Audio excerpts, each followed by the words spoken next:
Parece que es mi amigo, ¿no? Le puso mucho color. Hermanos, un privilegio estar aquí. Gracias, José. La verdad que es un privilegio porque de cierta manera, como el apóstol Pablo dijo alguna vez, yo soy un abortivo aquí, en el sentido de que yo solamente quería ser pastor. Y cuenta la historia de que un amigo, pastor Danilo, va a Brasil, me convence de venir a Chile. Venimos a Chile, comenzamos un trabajo en Valparaíso. Cuento corto, terminé siendo parte del proceso de revitalización de la iglesia de Valparaíso. Yo digo esto porque para mí los plantadores y revitalizadores son mis héroes. Yo lo he dicho muchas veces en el Facebook y ahora quiero decirlo públicamente. Se necesita mucha valentía, se necesita mucha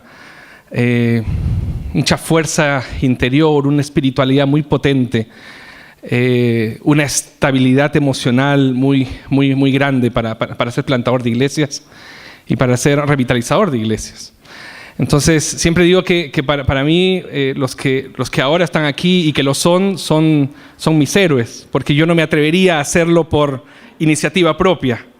Me parece que vale un reconocimiento, porque siempre lo digo en el Facebook, pero creo que ese es el momento de decirlo. Ustedes son mis héroes y yo alabo a Dios por la vida de ustedes, porque creo que la iglesia se engrandece, el reino de Dios se expande porque ustedes se atrevieron un día a hacerle caso al Señor. Lo otro es que esta charla ya surge a partir de una iglesia revitalizada.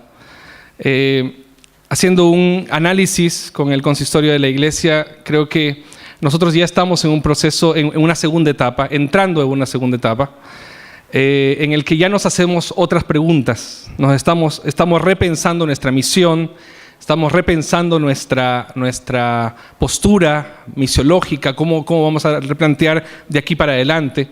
¿Por qué digo que es una iglesia revitalizada? Ahora lo voy a explicar, pero una de las razones es que justo estamos hoy en un periodo en el que estamos en la decisión si es que yo me quedo en Valparaíso o emigro a otra iglesia.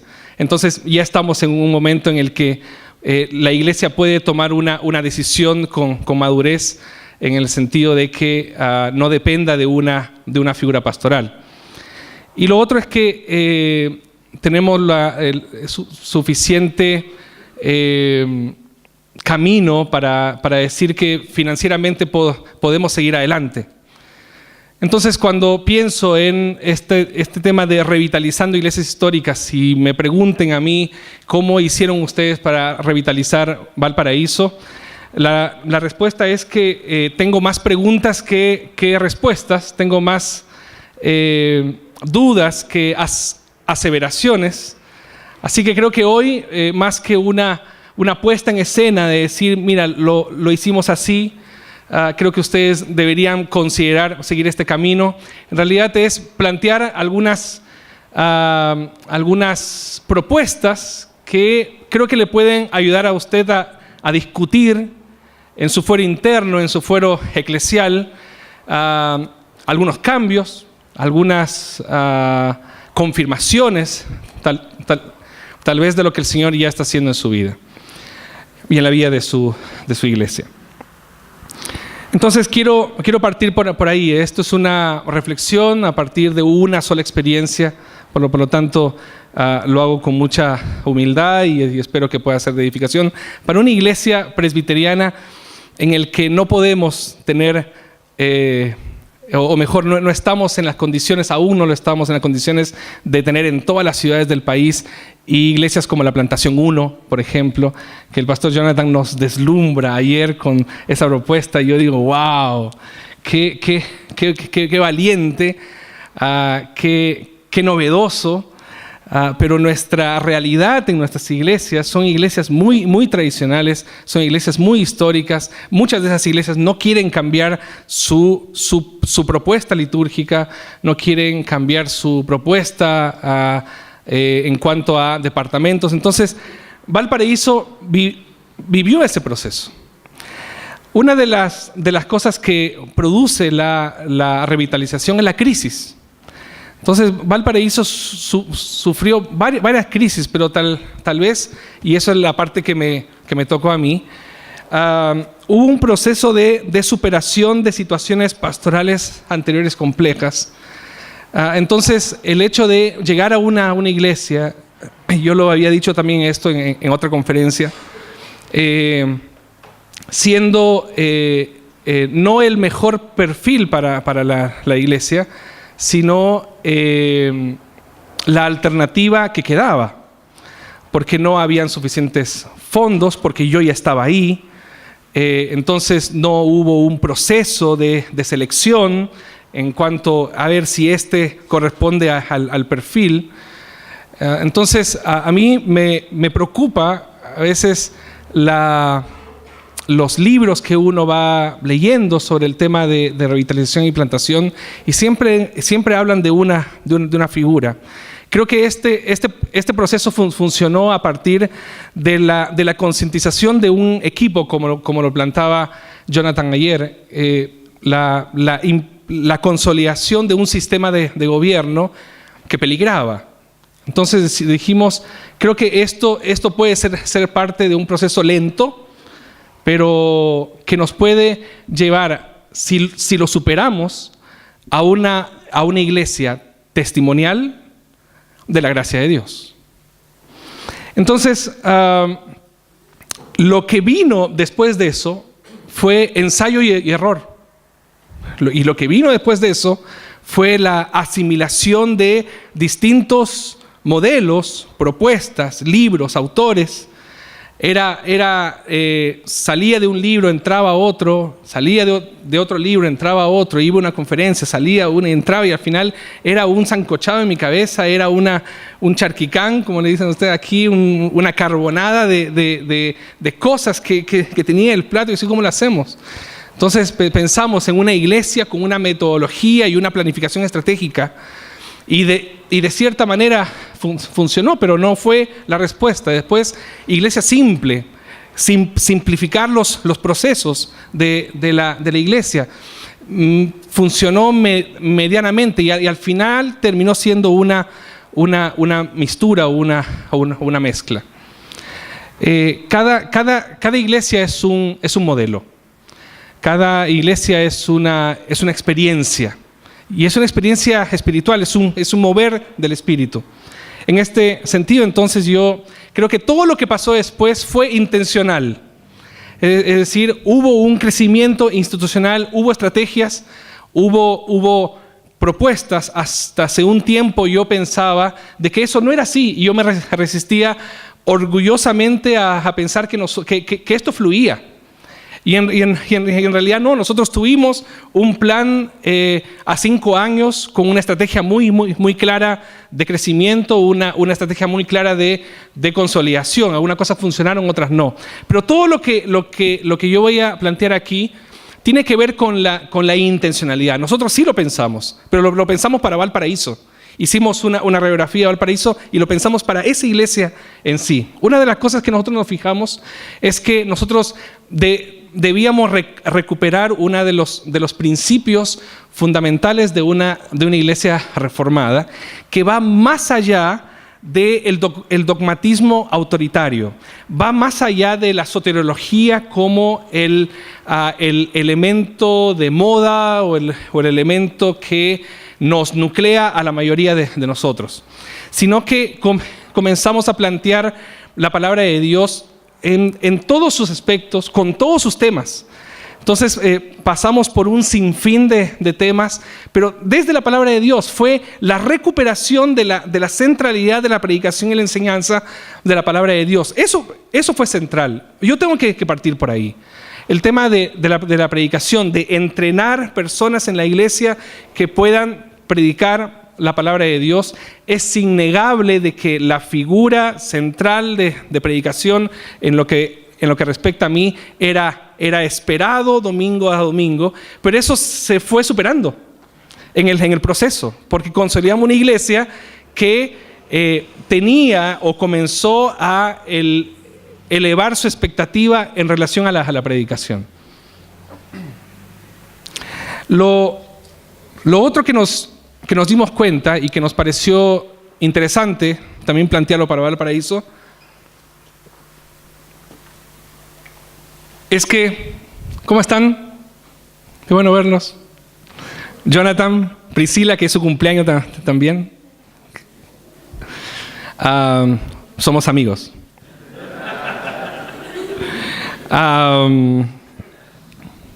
Que una de las cosas que sí nos dimos cuenta es que Valparaíso es una comunidad diversa. Valparaíso tiene muchas expresiones. No es solamente lo bohemio y la ciudad antigua, sino que tiene muchas expresiones étnicas, como bien han dicho aquí, desde universitarios que están de paso hasta artistas bastante alternativas, bohemios, una comunidad gay potente en la ciudad.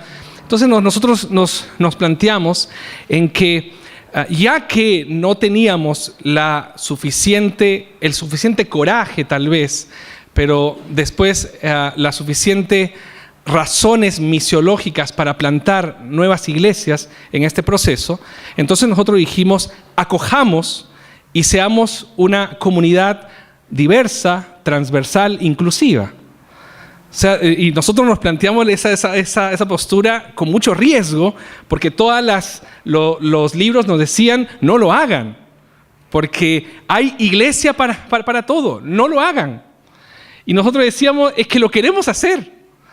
Entonces dijimos, bueno, vamos a plantear la posibilidad de una iglesia que tenga todas las sangres, como decía José María Arguedas, que tenga todas las sangres, que podamos ver en la iglesia una radiografía del reino de Dios.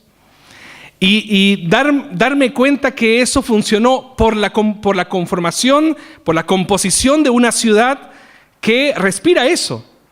Entonces ver en nuestra ciudad una artista bohemia con un catedrático de una universidad, ver a una señora rica de esas de alta alcurnia, con don Pedro que vende almanaques en la puerta de la iglesia, ver a la señora que limpia un colegio y el administrador sentados en una misma iglesia, ver a una comunidad gay que está siendo parte de la iglesia. Uno dice, entonces aparentemente aquí hay una radiografía del reino de Dios. Esto es ser iglesia. Esto es ser una iglesia. Entonces nos convencimos de eso, de que nuestra iglesia tiene la capacidad de acoger diversas formas y diversas expresiones. Lo que no sabíamos es que dentro de la misma iglesia se iban a conformar pequeños grupos que obviamente tenían, que confluían entre sí, pero que respondían a ciertos intereses. Una iglesia con un templo tan grande como Valparaíso, con estructuras tan grandes como Valparaíso, con salones tan grandes como Valparaíso, no tuvimos miedo de eso. Y dijimos, sí, lo podemos hacer. Por eso digo, no creo que sea necesariamente un modelo para otra iglesia que tiene que arrendar un lugar o tiene una iglesia pequeña. Pero Valparaíso nos teníamos que hacer cargo del semejante templo que nosotros teníamos. Entonces dijimos, sí se puede. Hoy, los días viernes, por ejemplo, transitan por los pisos de la iglesia y por los salones de iglesia entre 70 y 100 personas. Y tú puedes ver a los adolescentes, a los jóvenes, al seminario, a los de FEBE, que son las mujeres que trabajan y estudian. Y al final dices, hay muchas iglesias aquí. Hay muchas expresiones, hay incluso grupos en la iglesia en el que yo no participo como pastor. No me dejan participar como pastor. Porque son sus grupos, son sus expresiones. Me pareció muy interesante que en una iglesia que nos hagamos cargo de una iglesia con un templo, con espacios suficientes para albergar diversos grupos. Lo siguiente que también lo vimos es que si nosotros queríamos crecer saludablemente, lo teníamos que hacer con nuevos creyentes. Y esto nos pareció fundamental, porque obviamente, al ser una iglesia reformada que enseña la Biblia, es muy atractivo para disidentes de otras congregaciones que están infelices con su pastor o con la doctrina que predican. Entonces, en esta primera etapa, lo que nosotros hicimos fue crecer con gente nueva. Y era proponer una realidad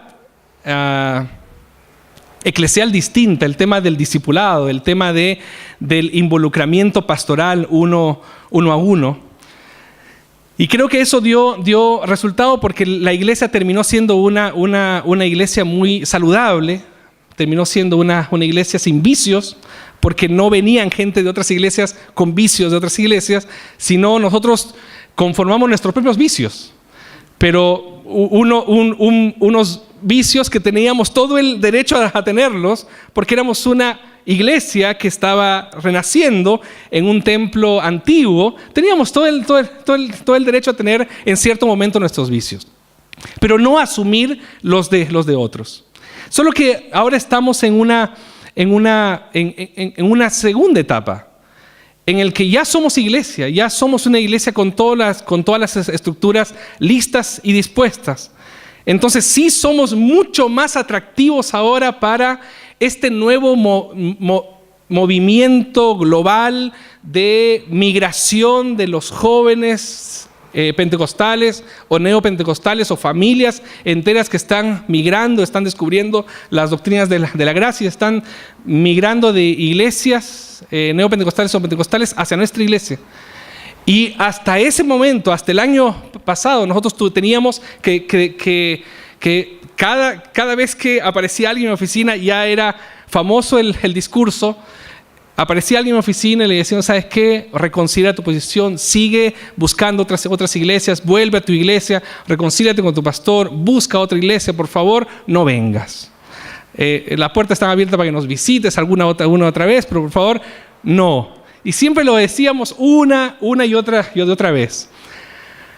Pero desde el año pasado a este año, el consistorio se dio cuenta que estábamos en una segunda etapa. Eran demasiadas personas a quienes les decíamos que no, y nos teníamos que hacer cargo de que nuestra iglesia se estaba tornando un referente y un espacio y un refugio para personas de otras iglesias.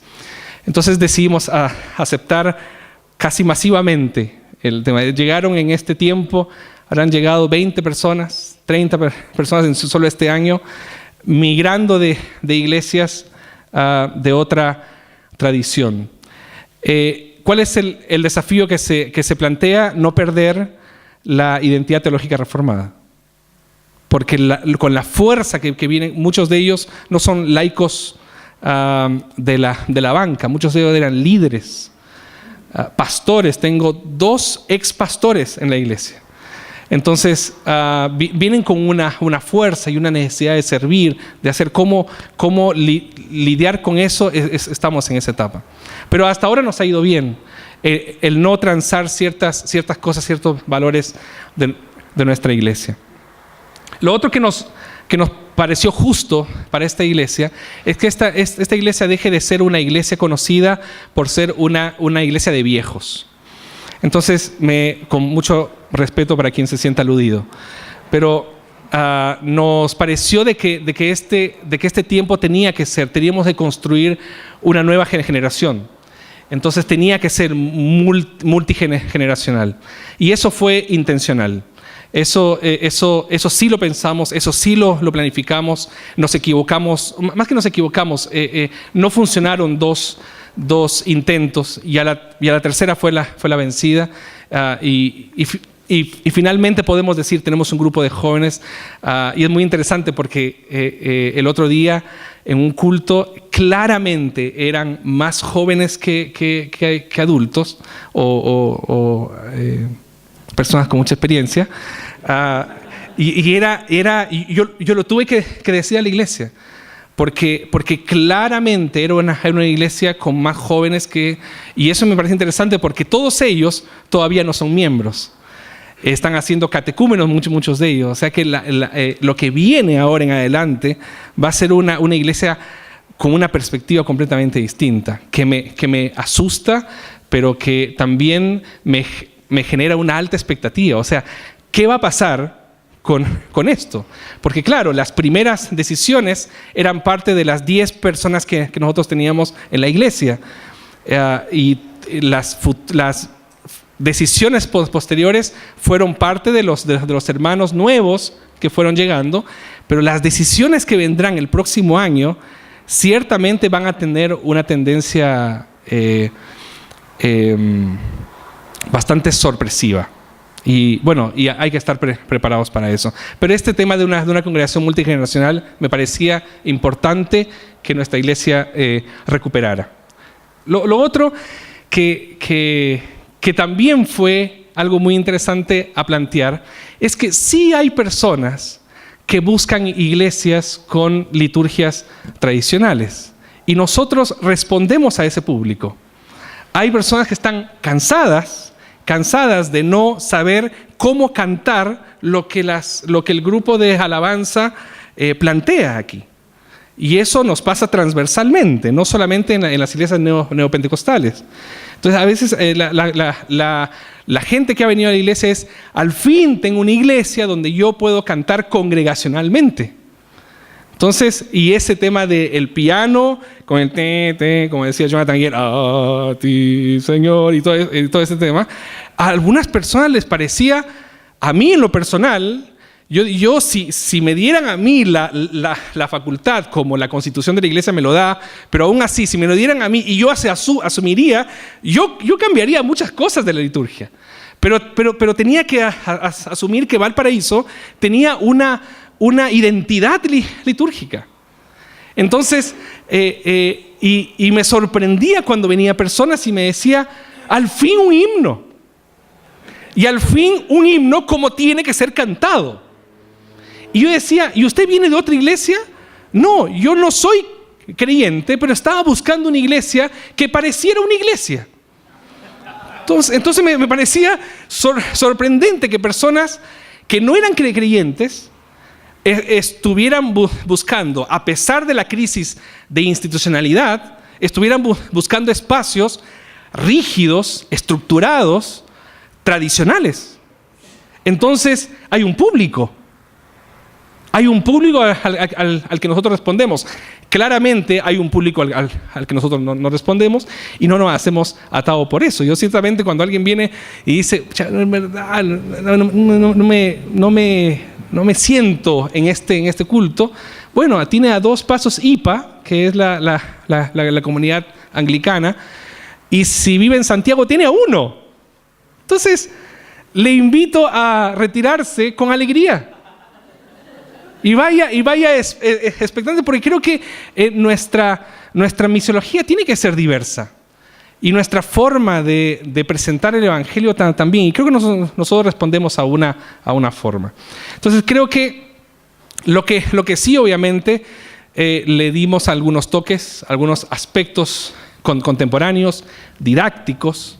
¿Por qué nosotros cantamos como cantamos? ¿Por qué nosotros tenemos una estructura litúrgica? Ustedes me dicen, ¿cómo es su estructura litúrgica? Busque el himnario de la Iglesia Presbiteriana de Chile. Hasta hoy seguimos haciendo exactamente lo mismo. ¿Se lo sabe, cierto? ¿Qué es lo que viene primero? Preludio. ¿Qué es lo que viene después? Llamada de invocación. ¿Qué es lo que viene después? Lectura bíblica, oración de confesión, lectura bíblica, las ofrendas. Exactamente igual. No cambiamos ni siquiera por la liturgia temática, porque creíamos de que respondíamos. Si alguien venía a la iglesia histórica de Valparaíso, por lo menos que tenga algo todavía de la Iglesia Presbiteriana de Chile, que es su liturgia. Lo que sí es que estamos luchando por tornarla comunitaria, porque aún parecemos católicos en eso. Un clero, un grupo de hermanos que hacen todo para la congregación. Nos estamos animando a hacerlo mucho más participativo. Lo que fue intencional también fue el fortalecimiento del consistorio y del sistema de gobierno. Creo que eso nos parecía, si nosotros queríamos revitalizar una iglesia presbiteriana, tenía que ser de sus bases y el tema del consistorio fuerte fue necesario. Muchas veces tuve ganas de golpear la mesa, muchas veces tuve ganas de mandarlos a cambiar, obviamente, porque a veces no nos entendíamos en lo que teníamos que hacer. Jonathan explicó muy bien ayer esta forma de trabajo en el que uno tiene que asumir que somos un cuerpo en esto. Y ha sido bueno, ha sido saludable. Yo los he cuidado, ellos me han cuidado a mí, nos hemos cuidado mutuamente. Hoy no pasa nada en la iglesia si no es autorizado por un consistorio y no por un pastor. Yo me ausento regularmente de la iglesia y la iglesia funciona perfectamente con un consistorio que está muy presente en la vida de la iglesia. Eso lo trabajamos, eso fue intencional. Eso comenzamos a trabajar el tema de qué presbíteros queríamos tener en la iglesia. Y ha sido muy saludable para la iglesia. Lo otro es que, como toda iglesia en revitalización, tenía que pasar por un proceso realista de independencia económica. Comenzamos con aportes del sínodo, comenzamos con aportes de la misma iglesia, pero tuvimos que bajar todas las expectativas. El pastor no podía ganar un sueldo estratosférico, tenía que avanzar realistamente, acompañar realistamente el proceso de la iglesia. Aún estamos en ese proceso. Hoy nuestra iglesia puede tener a un pastor a tiempo completo, pero realistamente, dentro de nuestras posibilidades. Eso ha sido interesante porque nuestra iglesia es una iglesia que ha luchado con el tema del diezmo y con el tema de las contribuciones. Y creo que de cierta manera lo vamos logrando. Una de las cosas más difíciles de un proceso de revitalización tal vez es el aspecto económico, porque obviamente uno tiene muchas tentaciones. Nos vienen a ofrecer la posibilidad de sumarnos a un proyecto, sumarnos a una fundación, sumarnos a una forma de ser iglesia. Y en realidad queríamos mantener nuestra independencia, y una forma de mantener nuestra independencia era mantener nuestra independencia económica. Nosotros tenemos la plata, nosotros buscamos nuestros recursos, nosotros decidimos qué hacer con nuestro proyecto. Eso nos ayudó mucho a tranquilizar. Pasamos momentos muy complicados, y creo que los vamos a seguir pasando conforme la iglesia vaya avanzando, pero creo que realistamente vamos avanzando en esa independencia. Lo otro que fue intencional también fue la recuperación de los departamentos como parte de la vida de una iglesia.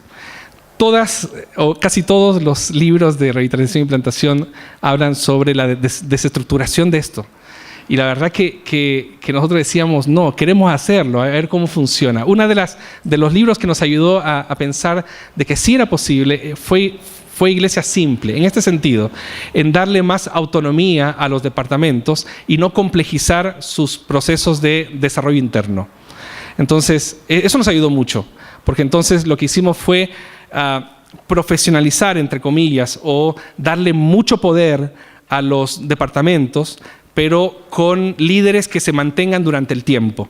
No cambiarlos todos los años, sino líderes que se mantuvieran 3, 4, 5 años, que se especialicen y que sea su ministerio, que sea su comunidad.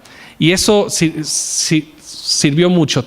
Solamente piden autorización al consistorio cuando es algo que tenga que ver con toda la iglesia. Si no, ellos deciden solos, ellos no tienen que pedir permiso por nada, y eso ayudó mucho al fortalecimiento de departamentos. Por eso les decía a ustedes al principio, esta generación de varios grupos en la iglesia bastante autónomos, que funcionan bastante autónomos en la iglesia, se produjo por eso, por la recuperación de autonomía y de los departamentos y ministerios. Si alguien quiere hacer algo en la iglesia, lo puede hacer, tiene que pasar por un departamento, pero lo puede hacer. ¿Quieren hacer deporte los días martes? Lo pueden hacer, háganlo. No necesitan pasar por el consistorio, háganlo. Tienen que pasar por un departamento. Si pasa algo malo, quien responde es el departamento. pero que se hagan cosas en la iglesia. Tenemos suficiente espacio para eso. Lo otro que nos pareció en la recuperación de lo reformado es esta apertura de diálogo con otras confesiones de fe. Nos parecía que teníamos que sobrepasar la barrera de lo ecuménico, que siempre era como una cuestión, no, los presbiterianos de Chile tienen urticaria a lo ecuménico, eso no, es una mala experiencia, no lo hagan. Y nosotros decíamos, nosotros no queremos exactamente ser ecuménicos, queremos ser lo suficientemente dialogantes como para que se sepa en otras confesiones de fe en la ciudad que nosotros existimos y que estamos ahí y que tenemos algo que decir. Entonces nos pareció interesante cuando nos comenzaron a invitar a foros de debate con un rabino, con un ateo, con un musulmán, con un católico, y todos de la altas esferas de esas confesiones de fe, y nos invitaban a nosotros para decir algo, para hacer nuestro aporte. Obviamente hubo voces que nos decían, la Iglesia Presbiteriana de Valparaíso está convirtiendo en ecuménica.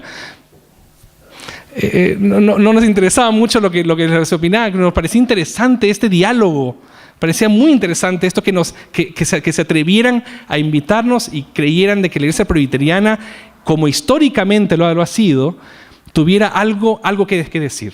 Nos parecía muy interesante y dijimos intencionalmente busquemos eso. Y ahí comenzamos a relacionarnos con otras confesiones de fe en este diálogo.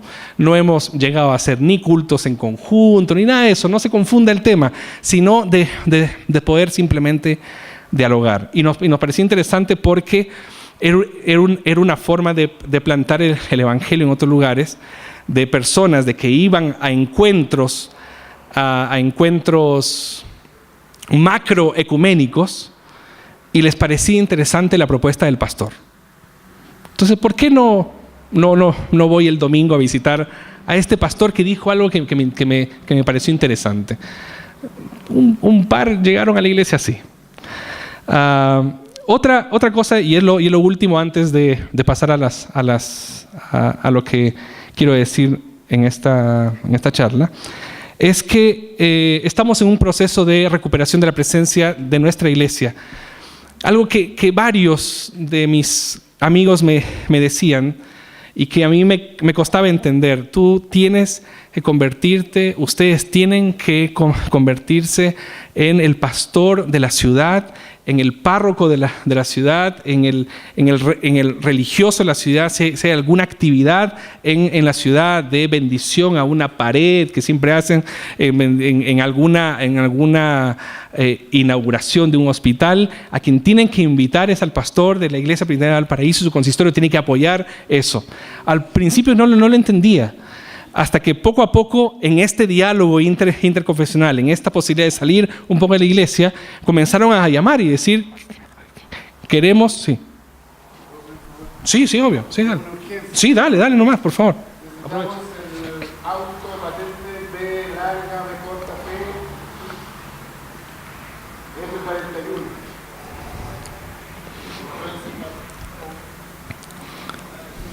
F41. Otra vez, dilo otra vez, tal vez. ¿Lo pueden retirar, por favor? Porque necesito salir urgente.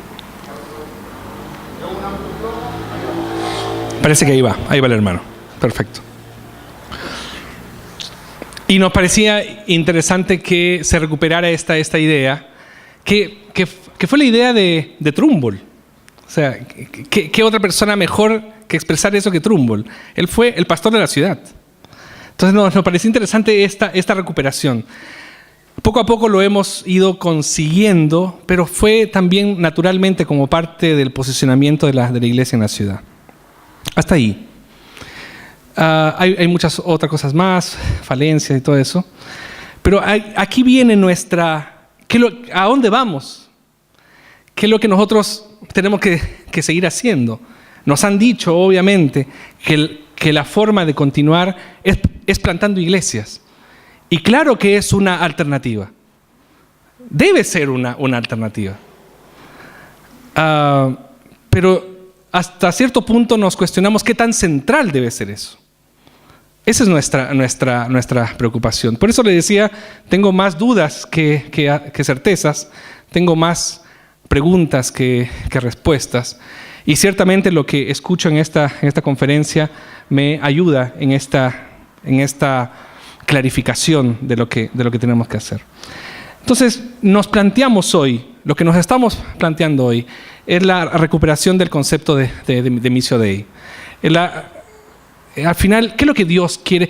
¿A dónde nosotros tenemos que unirnos? Si Dios está en pleno proceso de recuperación de su soberanía en la historia y nosotros tenemos que unirnos a esa historia, ¿dónde nos vamos a acomodar?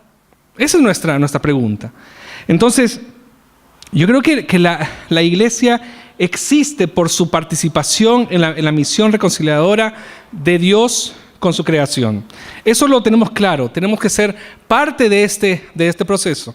Pero este proceso me lleva a pensar de cómo yo encaro mi relación con el mundo, cómo yo encaro mi relación con la gente, con la vida, con el sistema actual. Esa es mi pregunta. No es solamente el redescubrimiento del mundo como campo de misión, sino es entender de que Dios actúa en el mundo más allá de la iglesia. No podemos ser tan egocéntricos de pensar de que solamente lo va a hacer a través de la iglesia. Si lo va a hacer es en la multiforme característica de Dios moviéndose en la historia. ¿Dónde me uno yo? Si nosotros entendemos de que es a través de la iglesia, solo entonces plantemos iglesias. Si nosotros entendemos de que el mundo va a ser transformado solamente por la acción de la iglesia, entonces plantemos solamente iglesias. Este es mi punto, esta es mi duda en realidad, más que una aseveración. Es más que solo plantación de iglesias, es la multiforme característica de un Dios reconstruyendo su reino en la historia. ¿Cuál va a ser mi aporte como iglesia a lo que Dios va haciendo? Nosotros somos una agencia del reino de Dios. Somos una expresión del reino de Dios. Pero no creo que seamos la única. En este sentido, yo sé que me distancio un poco de lo que hemos hablado en esta conferencia. Pero no creo que seamos la única. Si hay una ONG que está trabajando con cierta área de vulnerabilidad social y yo no lo puedo hacer, yo me uno. Eso nos estamos planteando. O lo hacemos nosotros o nos unimos a ciertas expresiones de la misión de Dios en la historia. Tenemos el suficiente equipo para hacerlo.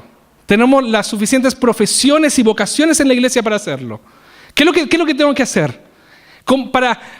¿Para dónde tengo que ir? Es unirlos, nuclearlos para plantar nuevas iglesias, pero plantar nuevas iglesias ¿para qué? Entonces yo digo, creo que nosotros tenemos que asumir una visión, una misión como iglesia, en el que tengo que abrir los ojos, no solamente en el redescubrimiento del mundo como campo de misión, sino es abrir los ojos, ¿qué es lo que Dios está haciendo a través de esta institución? Eso es ser reformado al fin. O eso es ser una forma de ser reformado. Es decir, esta persona está haciendo algo, es judío. La sinagoga está haciendo, es judío. No, es judío, no puedo mezclarme con él. ¿Es necesario plantearse eso? Si es necesario, entonces, está bien, yo abajo la cabeza y digo, entonces no me junto con él. Pero tengo que planteármelo. Y esa es una de las preguntas que hago. Y en este sentido, creo que lo misional responde a una forma de misión de Dios, a Missio Dei. Es una salida. Es una salida. Yo tengo que reconocer que es una salida. Yo peleo mucho con eso. Mis amigos saben eso. Yo peleo mucho con esta realidad. Yo le digo, al final, ¿qué es ser misional, compadre? Y obviamente no se los pregunto desde la ignorancia, sino desde la infinitud de lecturas que ya he hecho. Al final, ¿qué es ser misional? O sea, ser misional es ser bíblico. Ser bíblico es redescubrir que en la cultura está nuestro papel. Fantástico. Pero si en nuestra cultura está nuestro papel, tenemos que asumir una misión que recupere el sentido crítico. Y tenemos que asumir una misión que recupere el sentido menos ingenuo, el sentido menos ideológico y más profético. Si nosotros estamos en el mundo, no es solamente para hacer una exégesis de la cultura, no es solamente para entender la cultura, sino que en nuestra cultura hay un sistema satánico al cual nosotros tenemos que declarar claramente que no estamos de acuerdo. Y eso es una realidad. O sea, no podemos, a mi modo de ver, nuestras iglesias seguir plantando nuevas iglesias en ciertos sectores, asumiendo que es muy normal en nuestras iglesias tener gente de clase media endeudada por un sistema esclavizante y no decir realmente nada contra eso en el púlpito real y acciones reales de nuestra iglesia contra eso. Porque claro, yo he predicado sobre eso, pero no me he atrevido a saltar la valla de la predicación hacia la acción. Entonces creo que tenemos que recuperar ese sentido crítico, no solamente, eso está mal. ¿Qué hacemos como iglesia? Esa es mi pregunta. ¿Nuestra iglesia será más grande, más potente, más profética cuando yo entiendo de que como iglesia somos, bien lo decía John Stott y bastante manoseado que lo tenemos, esto de ser contracultura. Y esto de ser menos ingenuos también. Lo que nosotros compramos de Estados Unidos o de Norteamérica y todos los libros que nosotros compramos responden a una visión ideológica. Y tenemos que reconocerlo, pero por lo menos asuma que es así. Asuma que es así. Que responde a una forma de ver la economía, a una forma de ver Latinoamérica. Pero por lo menos hay que darnos cuenta de eso. Esa es mi pelea con qué es lo que va a pasar más adelante con la iglesia. Si nosotros vamos a responder a una persona que me habla desde el punto de vista de la derecha norteamericana, y yo leo el libro y claramente el libro me está mostrando eso, entonces yo tengo que tener una lectura crítica sobre el tema. No puedo comprarme todo. O sea, no puedo bancarme a una propuesta misiológica que no considere a Samuel Escobar, a Orlando Costas. No puedo bancarme una visión misiológica para Latinoamérica que no considere lo latinoamericano. Esa es mi pelea. ¿Hacia dónde va Valparaíso? Yo quiero que vaya hacia algo más latinoamericano. Porque esa es nuestra identidad.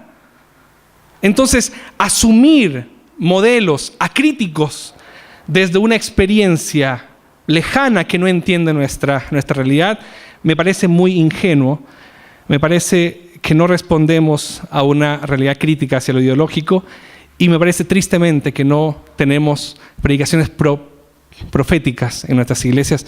Yo te lo digo desde la experiencia negativa en esto. Yo tampoco me he propuesto porque hasta ahora he estado ahí. Este pensamiento es lo que viene, qué es lo que yo voy a decir de ahora en adelante. Pienso cuán profética puede ser la predicación de Valparaíso. O yo me acomodo, o yo simplemente leo, entiendo. Yo solamente sí critico ciertas cosas que no movilizan.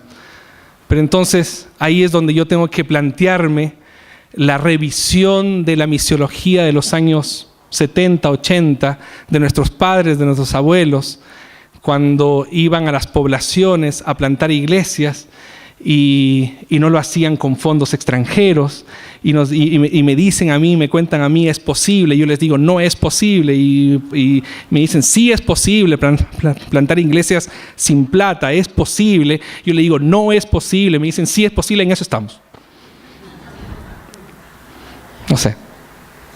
No sé si es posible en una cultura consumista y neoliberal como la que estamos, plantar iglesias sin plata. No sé si es posible.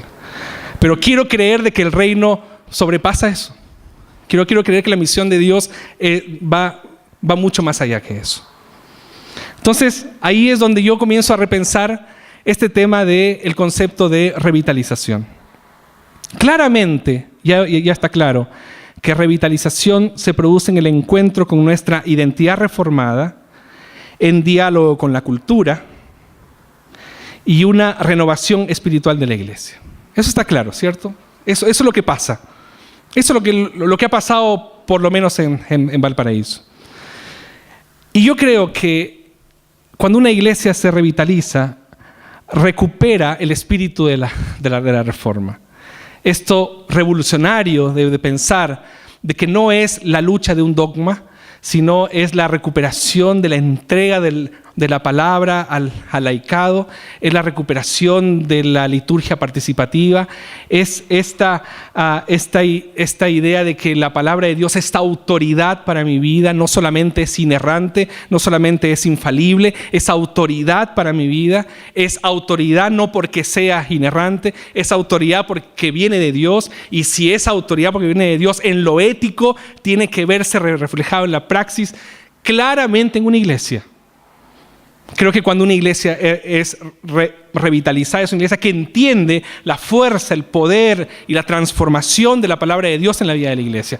Eso me ha quedado muy, muy claro. No es solamente las meras experiencias, no es solamente el diálogo con la cultura, es el conjunto de eso administrado, guiado por la palabra de Dios. No creo que revitalización sea el refugio de disidentes de otras tradiciones que buscan encontrar y conformar un reducto fundamentalista en nuestra iglesia. Creo que esa sí es una lucha evidente para quien conoce mi trabajo pastoral en Valparaíso. Si tú vienes para que nos unamos contigo en tu lucha de ciertos dogmas soteriológicos, esa no es mi parada. O sea, si tú vienes para que yo defienda contigo, es una caricatura, defienda contigo en el Facebook acerca de la predestinación, no es mi parada. O sea, lo reformado tiene que trascender a lo soteriológico. Y esta disidencia de otras iglesias que vienen a nuestra iglesia están en busca de lugares donde les demos de comer lo que ellos ya han conocido. Entonces, si es que vienen a nuestra iglesia, tienen que abrir la mente, tienen que tener capacidad de diálogo y entender que lo reformado es más que creer en la predestinación y en las doctrinas de la gracia. O sea, tienen que entender, si no lo entienden y solamente están buscando un lugar donde seamos macarturianos en lo secesionista, que no recuperemos el papel de la mujer y todo eso, si están buscando eso, compadre, alegremente yo te abro la puerta para que tú te vayas alegremente y yo también esté feliz por eso. Porque no es el lugar. Si tú vas a venir a esta iglesia, si tú quieres ser parte de esta iglesia, tienes que abrir la mente, comenzar a dialogar y comenzar a pensar de que lo reformado tiene mucho más, tiene que ver con algo mucho más allá que solamente las doctrinas de la gracia. Por eso se quejan pocos también, ¿no? Porque claro, vienen, se dan cuenta que el pastor como que no predica mucho de eso, entonces mejor se van lentamente. Y yo les indico, obviamente, iglesias que están en esa parada, feliz de la vida, porque creo que cada iglesia responde a su realidad. Hay iglesias que están en esa parada, feliz de la vida, compadre, anda, crece en eso, me parece espectacular. Entonces creo que la revitalización de una iglesia presbiteriana en el siglo XXI, tomando el título del pastor Jonathan, creo que genera un espacio de encuentro, de diálogo, de comunión, que diversifica visiones y praxis de lo reformado. Esto me parece extremadamente revolucionario.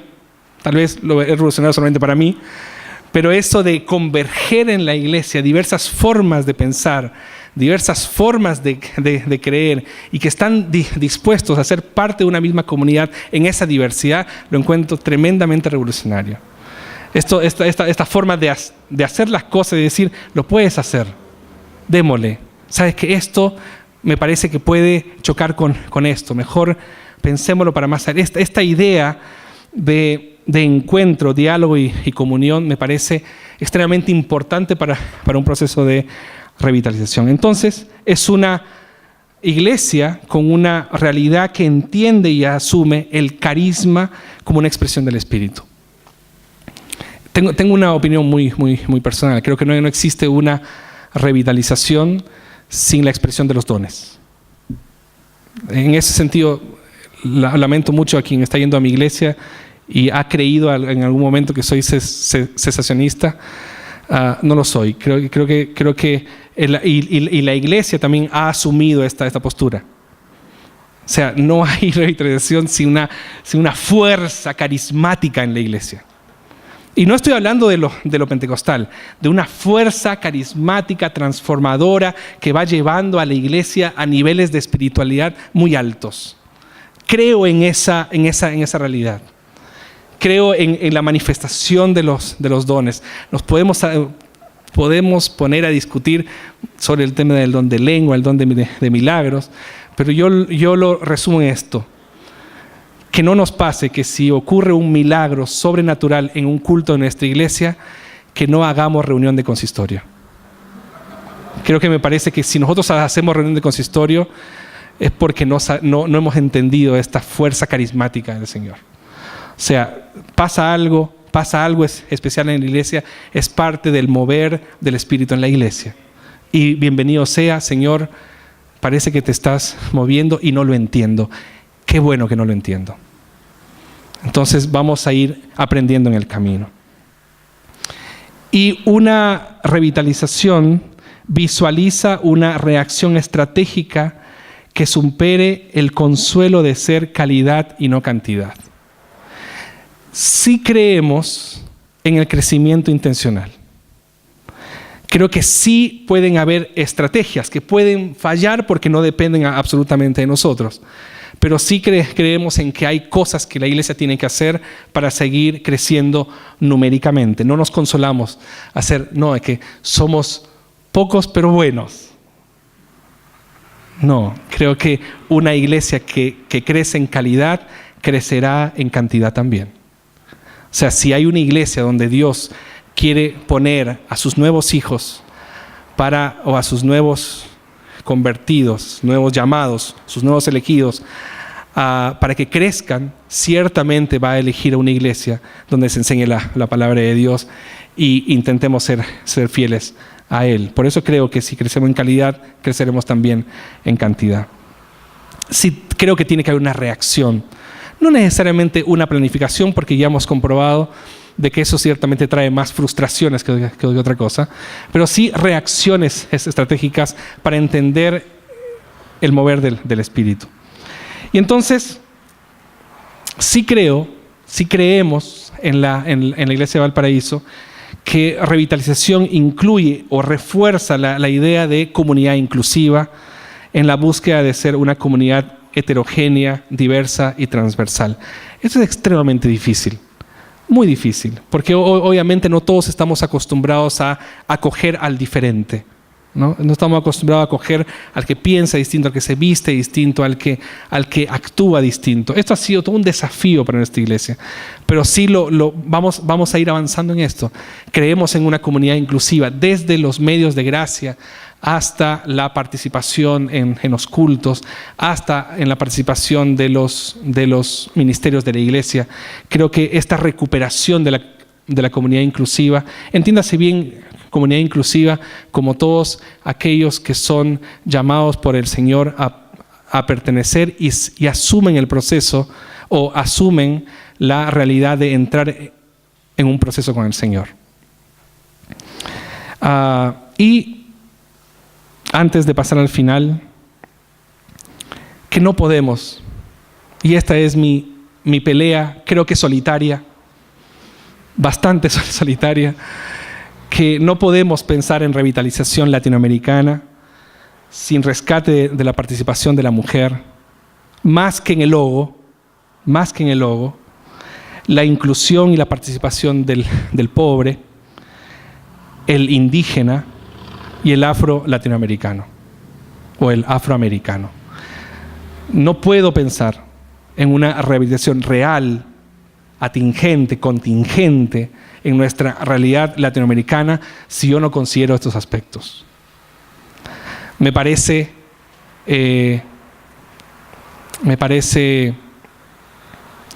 triste los procesos eclesiales de muchas iglesias que no hacen un diálogo, y hago un mea culpa desde Valparaíso, con el tema de los mapuches en Chile.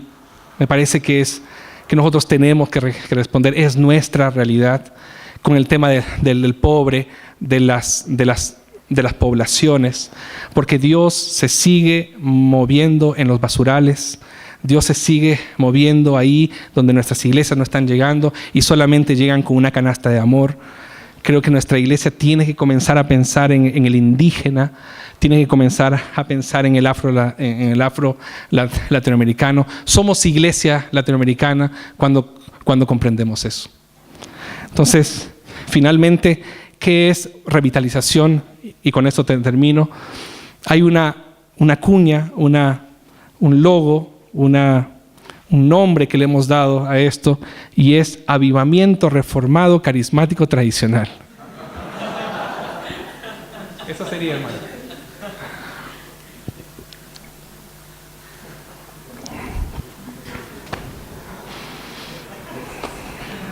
Y ahí estamos, po.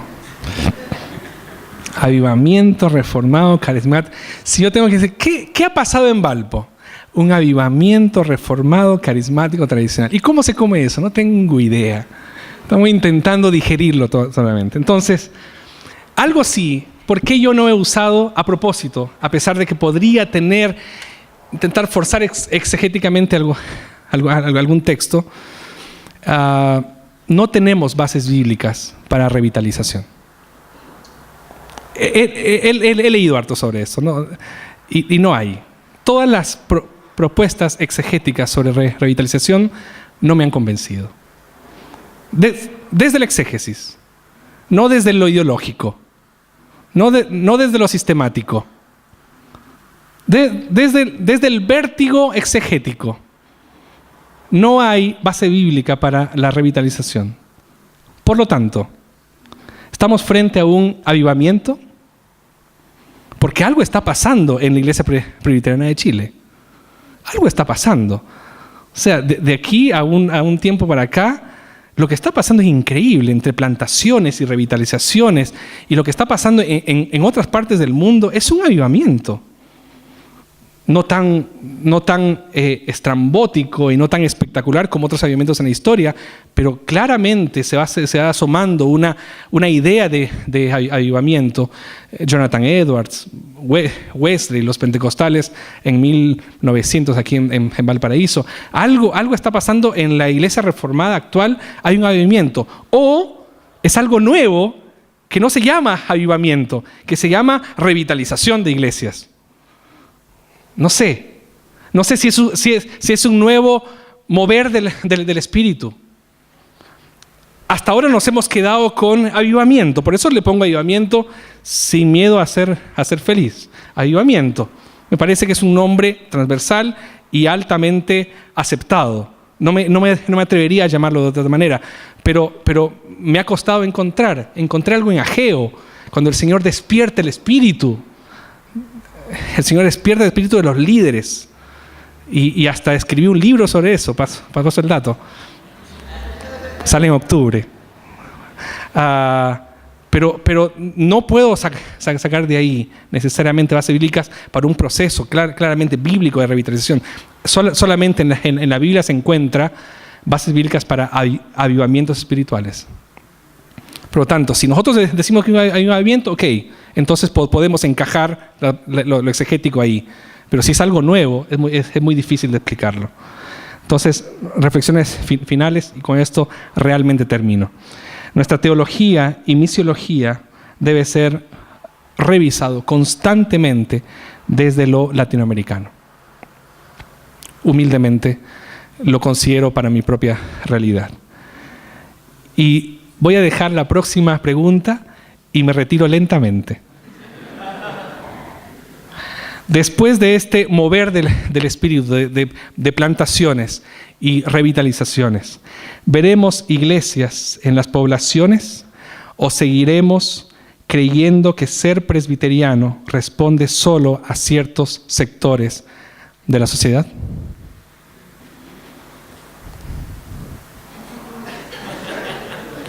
Oramos. Querido Dios, es un privilegio servirte.